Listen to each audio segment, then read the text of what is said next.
Dans cet exercice, nous allons parler du BFR d'exploitation et du BFR hors exploitation. Alors, petit rappel, ici en annexe 1, nous avons des éléments comptables. Il faut savoir que le BFR d'exploitation ne concerne en fait que le quotidien, le courant d'une entreprise. Ici, en l'occurrence, on va prendre en compte le stock de marchandises, les créances d'exploitation qui concernent en fait les créances clients et les dettes fournisseurs. Et bien entendu, le reste concernera la partie hors exploitation. Donc ici, nous avons le stock de marchandises, donc 200, plus 1000 pour les créances d'exploitation, moins 4000.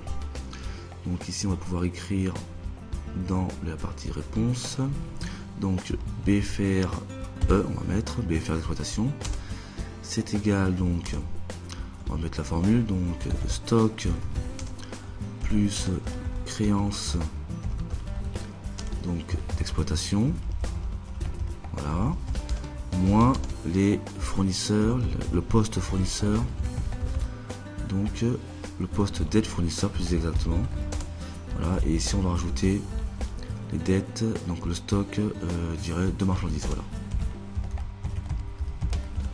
voilà, donc on va appliquer la formule, donc BFRE ici va être égal, donc de mémoire, à 200 plus 1000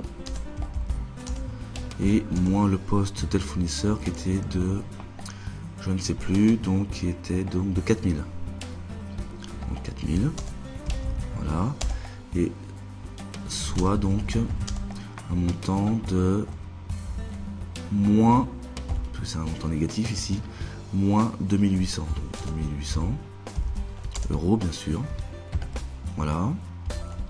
Bien maintenant nous allons voir le BFR donc hors exploitation, donc BFR HE, voilà, et bien c'est tout le reste, c'est-à-dire de mémoire donc le stock divers, donc stock divers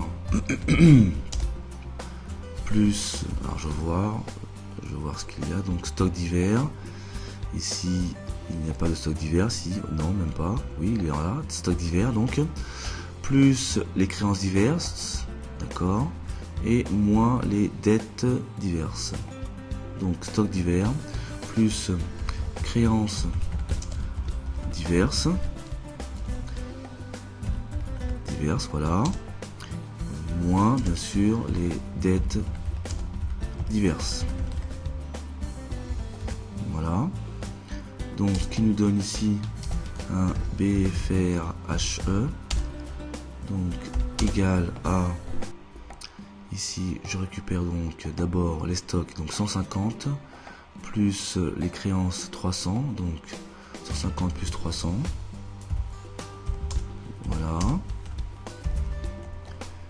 et alors on va mettre des parenthèses, bien distinguer donc les deux parties, et à cela donc je vais enlever la partie dettes diverses qui est donc de 50, mais j'ai également une dette fiscale et sociale, donc 100 plus 50, donc ici je vais mettre dettes diverses et plus, alors plus dette fiscale, et je vais mettre ici une parenthèse, sinon ça n'ira pas, voilà, on va faire ça comme ça,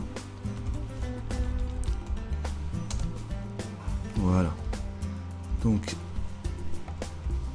50 plus 100, ici entre parenthèses, donc 50 plus 100,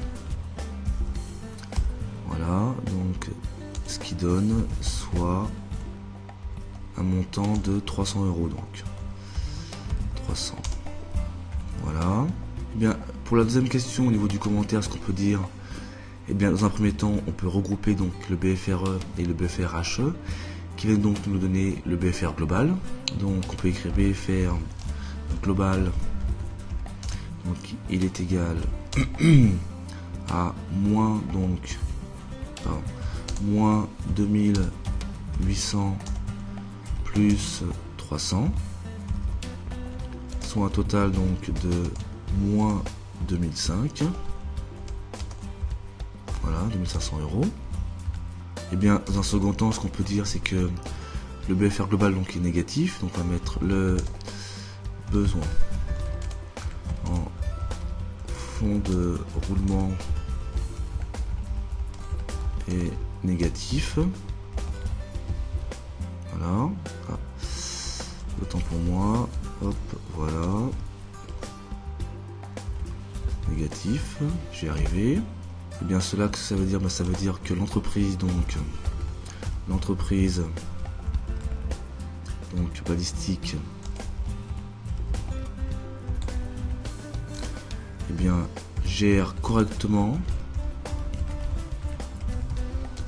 ses délais d'encaissement et ses délais de décaissement. Mettre un point, voilà. Alors, donc le besoin en fonds de roulement est négatif. L'entreprise balistique gère correctement ses délais d'encaissement et ses délais de décaissement. Voilà. On peut même aller plus loin en disant que ici on a donc un montant négatif et ce n'est pas finalement un besoin mais un excédent. Donc ici on va mettre il s'agit d'un excédent de trésorerie. Donc trésorerie, voilà. En effet, on a un montant négatif, ce qui sous-entend qu'en fait, l'entreprise encaisse avant de décaisser. Donc c'est très bien. Donc à partir du moment où on trouve un BFR global négatif, eh bien c'est positif pour l'entreprise. Si on avait eu effectivement donc un BFR positif, on aurait pu dire effectivement qu'il s'agissait donc d'un besoin en fonds de roulement. Ici c'est l'inverse, il est négatif. Donc ce n'est pas réellement un besoin, mais un excédent de trésorerie. Voilà, à très bientôt.